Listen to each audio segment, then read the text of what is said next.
We often hear from psychologists or coaches that anger is a bad thing.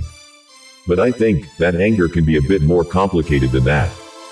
Sure, it can be negative in certain situations, but it's not all bad. Honestly, I believe it's okay to feel angry sometimes. Anger and rage can have their upsides, just as much as their downsides. They don't really fit neatly into a good or bad box. What really makes anger problematic is how we handle it mentally, emotionally, and morally. Most of us, and let's face it, aren't exactly at that level of mental strength or moral clarity. A lot of people struggle with their mental health and can act out in harmful ways. When they're angry or annoyed, they might lash out at others, often at those who don't deserve it. It's just a natural reaction when emotions run high. When we lose our cool and act impulsively, that's when we tend to hurt those around us, make them feel guilty, or just vent our frustrations on someone nearby. And that can lead to aggressive or violent behavior, which is where I see anger as a negative force. But here's the twist. There's another kind of anger that I think we can embrace. I like to call it justified anger. This is the kind of anger that kicks in when we're faced with something truly bad or evil in our lives.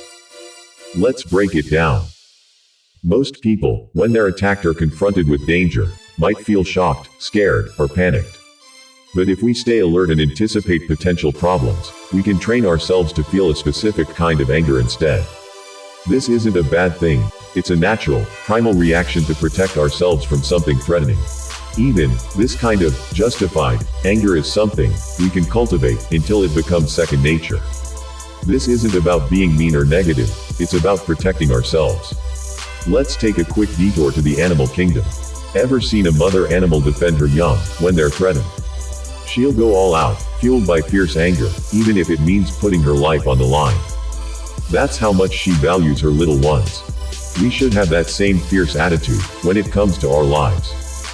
That's why it's crucial to foster this kind of anger within ourselves.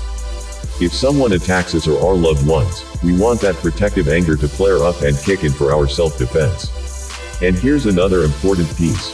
We need to cultivate self-love. We've got to respect and accept our own worth, because our lives are the most valuable things we have.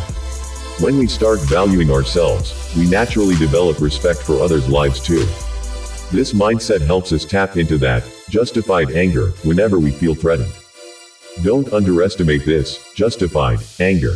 It can give us explosive energy, strength, and determination we need to defend ourselves.